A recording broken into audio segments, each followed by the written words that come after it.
Assalamualaikum warahmatullahi wabarakatuh. Kali ini penulis ingin bahas soal catalytic converter. Apa saja sih yang membuat catalytic converter itu rusak? Kalau dari Palumas ya, itu sempat ada yang tanya ke penulis apa benar kalau pakai oli mineral itu bisa merusak catalytic converter. Kita bahas apa dulu sebenarnya fungsi dari catalytic converter. Catalytic converter itu adalah bagian dari knalpot yang fungsinya untuk membuat sisa pembakaran itu menjadi terurai, menjadi disempurnakan pembakarannya. Jadi proses pembakarannya diteruskan. Dan untuk mencapai ini, catalytic converter itu menggunakan bahan yang bisa istilahnya membara gitulah. Bisa membara dan membuat udara atau gas buang yang melewati catalytic converter ini jadi bereaksi jadi bereaksi lebih sempurna. Jadi sisa pembakarannya ini dibuat terproses, reaksi kimianya menjadi lebih sempurna. Karena reaksi lebih sempurna ini, gas buang menjadi lebih bersih.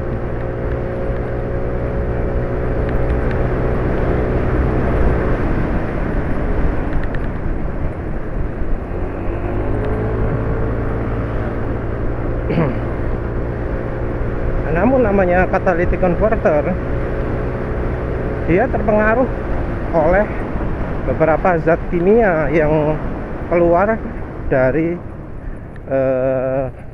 ruang bakar. Jadi ada dua hal ya, jelas. Yang pertama adalah dari oli mesin.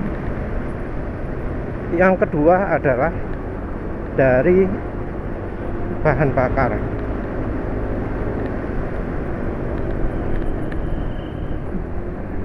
Efeknya apa sih sebenarnya kalau misalnya catalytic converter ini jadi rusak, jadi kena reaksi kimia? Catalytic converternya jadi nggak bisa mereaksikan gas buang lagi. Kalau istilahnya mereka itu adalah poisoning, jadi keracunan.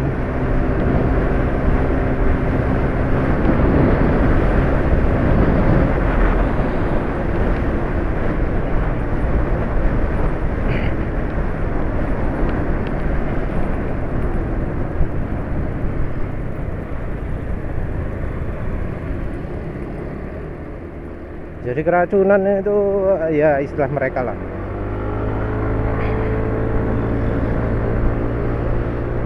Yang penting intinya nanti jadi berubah sifatnya catalytic converternya sehingga nggak bisa bereaksi lagi.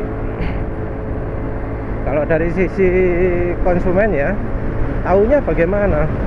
Ya nanti gas buang itu jadi lebih kotor, jadi lebih banyak CO-nya, lebih banyak NO-nya, lebih banyak HC-nya. Tiga hal tersebut yang jadi polusi.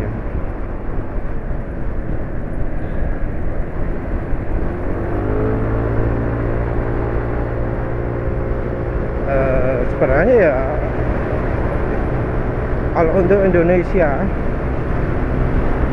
catalytic converter itu ya kurang diperhatikan ya, baik dari pabriknya, pemerintahnya maupun dari ridernya.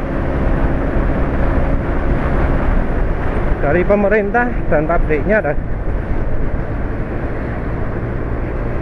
Sekarang ini kan Indonesia standarnya masih Euro 3, padahal di luar negeri standar uji emisinya sudah Euro 5, bahkan ada yang Euro 6 di India.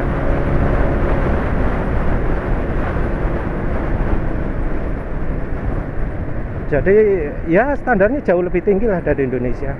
Yang India bahkan sudah 2 kali lipat. Pemerintah nggak memaksa pabrikan melakukan itu, dan pabriknya juga nggak kalah nakal ya.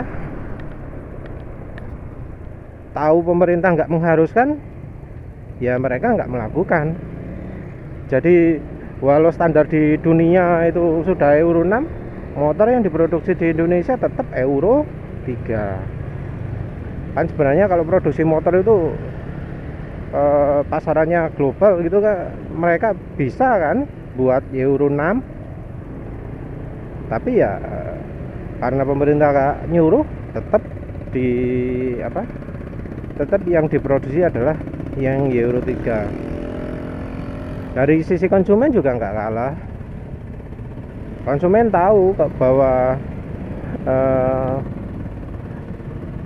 catalytic converter itu bikin napas mesin nggak plong. Jadi banyak yang bobok knalpot dihilangkan bagian catalytic converternya. Biasanya ya ini membuat knalpot jadi makin plong, terutama RPM tinggi. Cirinya biasanya suaranya sudah berubah lah, sudah lebih kalau motor 4 takan ngebas gitu ya, dodor gitu, kayak gitu.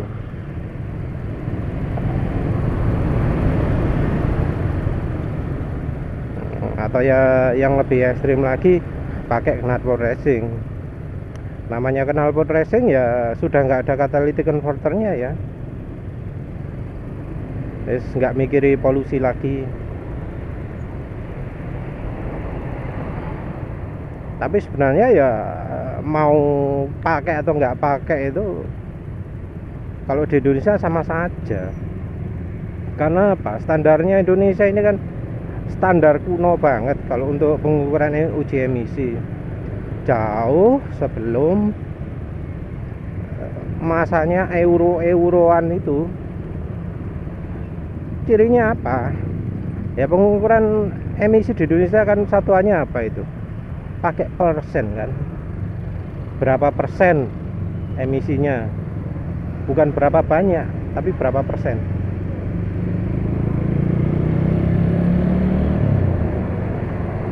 Jadi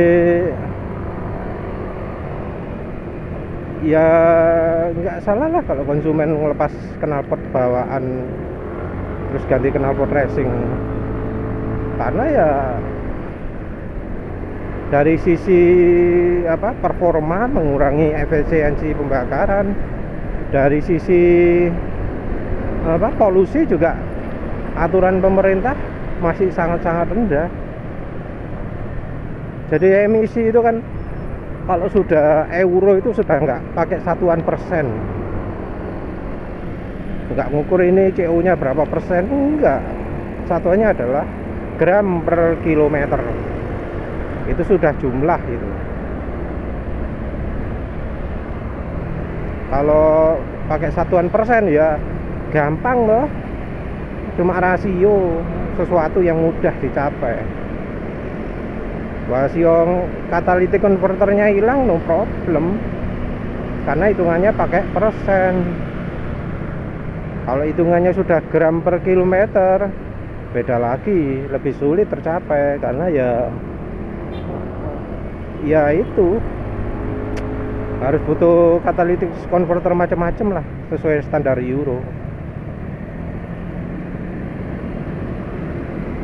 Pemerintah juga nggak menerapkan Euro 4 itu, soalnya Euro 4 berat syaratnya itu adalah polusinya itu harus tetap serendah itu selama motornya itu masih dipakai. ya seterusnya, nggak cuma waktu pertama beli aja. Kalau di Indonesia kan ya pakai standar kuno, ya pertama beli toh. Dan kembali lagi ke hal yang membuat catalytic converter rusak. Walau sebenarnya catalytic converter sesuatu yang disia-siakan di Indonesia. Apa oli mineral jadi penyebab rusaknya catalytic converter? Enggak. Kalau dari sisi oli mesin, yang membuat catalytic converter rusak bukanlah oli mineral. Jadi nggak bisa kita nyalakan oli mineral. Yang jadi sumber itu adalah aditifnya, aditif deterjen, aditif anti karat, aditif anti aus, fosfor. Fosfor ini biasanya kalau jadi aditif dirupakan dalam bentuk zinc, diakil, difosfat, fosfor, nah, pokoknya ZDDP. ZDDP ini sebuah aditif yang sangat populer. Kenapa? Sangat membantu meningkatkan performa oli.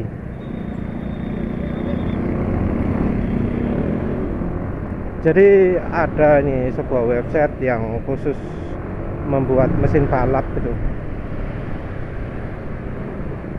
Mereka protes ketika pertama kali oli itu disuruh dikurangi kadar ZDDP-nya. Karena apa? Karena yaitu ternyata ZDDP itu sangat penting, terutama untuk bagian sekitar noken as, di pelatuknya sama di noken asnya.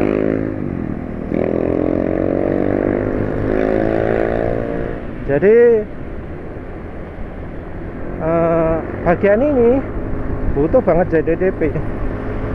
Jadi bukan aditif extreme pressure ya, bukan ya, tapi aditif anti wear.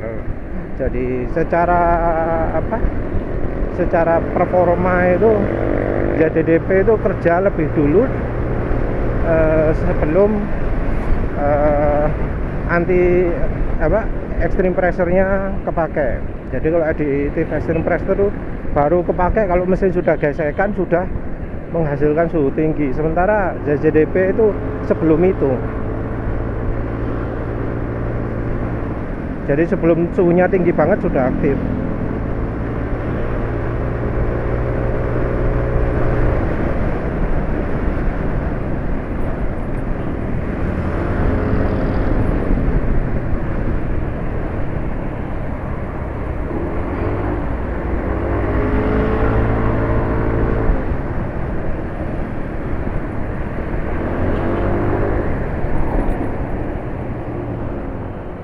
Jadi yang bikin catalytic converter adalah fosfor, dan keputusannya adalah API, energy conserving atau apa ya, API dulu lah, yang standar-standar yang baru, yang API SN termasuk, itu diminta kadar ZDDP-nya dikurangi. Jadi kalau ada yang bilang API makin modern itu makin bagus untuk mesin, itu salah. Ada spesifikasi yang tujuannya adalah untuk mengurangi apa ya, kalau polusi ya nggak tepat juga, biar apa, polusi kendaraan nggak makin meningkat. Karena ZDDP ini spesifik baru ini meminta ya itu salah satunya dikurangi ZDDP sehingga nggak merusak catalytic converter. Tapi performa olinya sendiri, kemampuan olinya sendiri jadi berkurang. Karena oli itu butuhnya ZDDP-nya tingkat tertentu lah, 1200 ppm atau berapa itu. Kalau dalam persen 0,01 ya, 0,02 itu. Kalau saya hitung ya wis. Jadi itu performa oli makin berkurang karena sama standar API-nya dituntut untuk dikurangi lah, aditif-aditif penting ini. Jadi sangat berpengaruh pada kemampuan oli, tapi dipaksa dikurangi demi untuk catalytic converternya nggak rusak.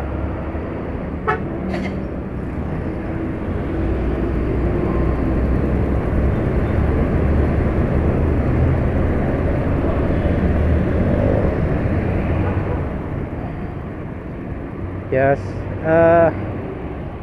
ya itu satulah. Jadi dari fosfornya, ya katanya sih kalau sekarang ya sudah cukup lama kan itu. Kalau sekarang katanya pabrik oli itu sudah nemu aditif-aditif lain alternatifnya ZDDP yang bisa menggantikan ZDDP. Jadi ZDDP sekarang itu dibatasi maksimal 800 ppm ya.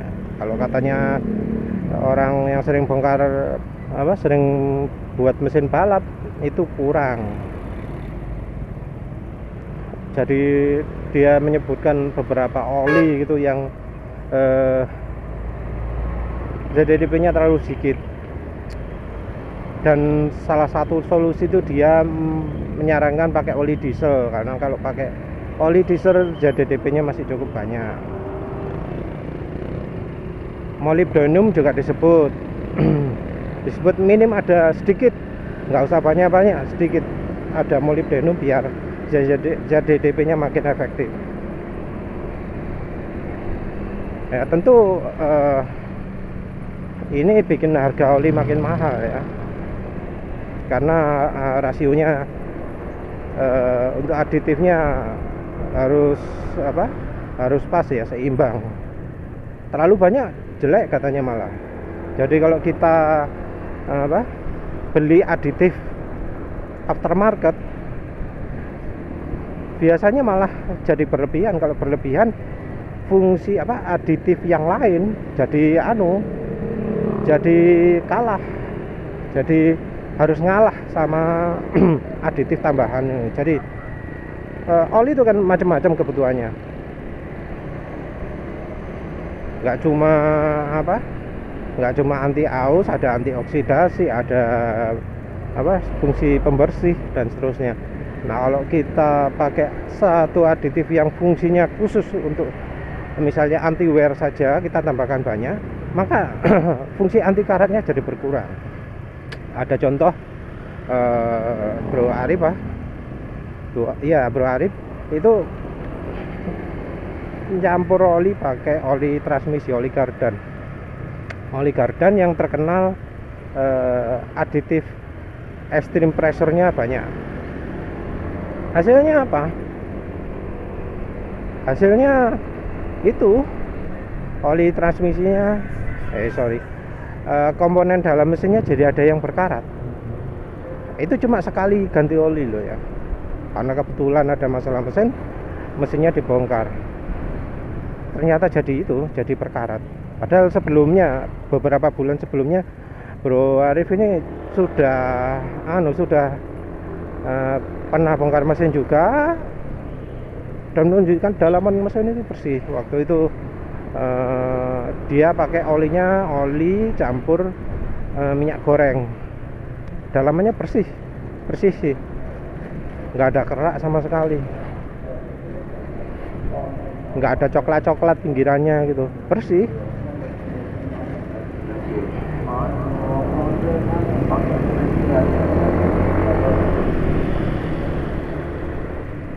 Ya beda lah, namanya minyak goreng punya daya pembersih yang bagus. Nah selepas dari itu terlalu banyak aditif yang extreme pressure itu nggak bagus, karena jadi kemampuan oli yang lain jadi berkurang.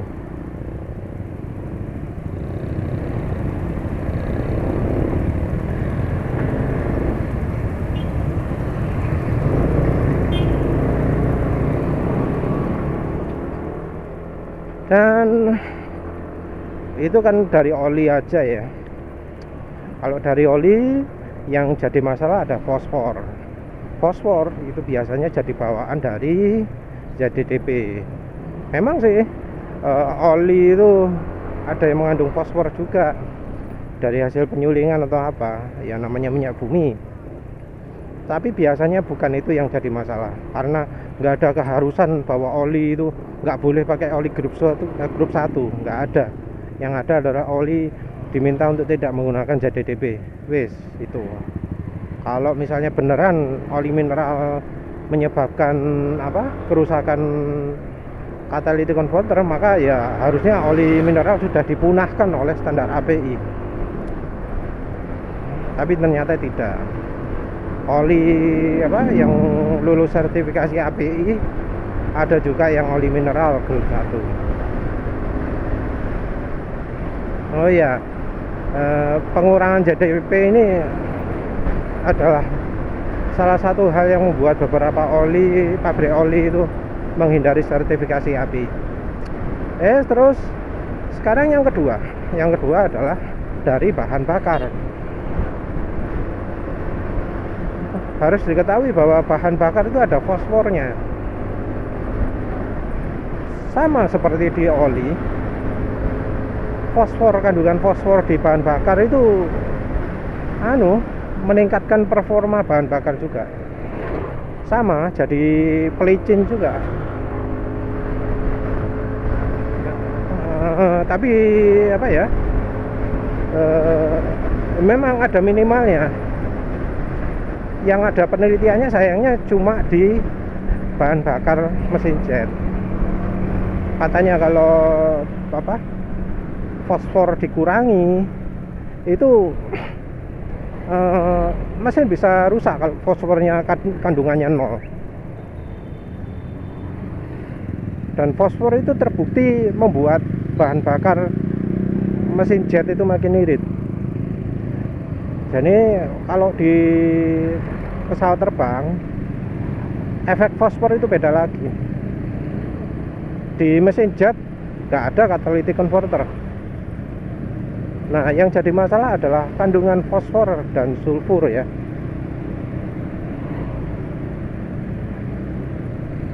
Itu bisa membuat pesawat terbang meninggalkan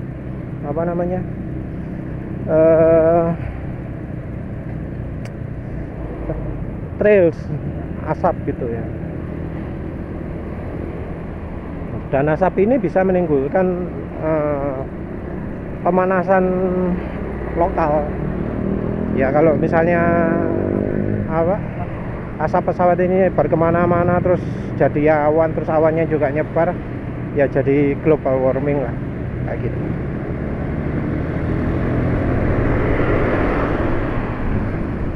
Ya pokoknya intinya fosfor itu penting juga kalau untuk bahan bakar. Penulis lupa ini kalau kandungan fosfor di bahan bakar itu berapa. Selain fosfor juga ada sulfur. Sama sih, dianggap merusak catalytic converter juga. Sayang penelitiannya agak sulit di-download. Ya kalau ada penulis sertakan lah. Kalau dari bahan bakar ya memang ada sulfurnya, ada fosfornya. Timbal juga pengaruh. Kalau timbal itu lebih banyak ke sensor oksigen.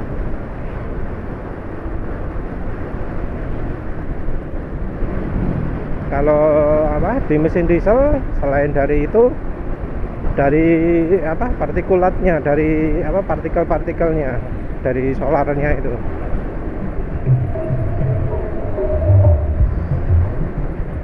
Ya itulah. Jadi sekarang ini soal catalytic converter bisa merusak atau enggak itu kita cuma bisa pakai ya, karena adanya bahan bakar ya itu toh. Adanya yang di oli mesin juga kita nggak tahu kandungannya apa. Ya kita cuma bergantung sama pabrikan. Ya semoga aja dikasih yang bagus, wes itu aja. Karena kita sendiri nggak tahu untuk nyelidiki juga susah. Ya wis lah, itu aja. Terima kasih sudah menonton. Assalamualaikum warahmatullahi wabarakatuh.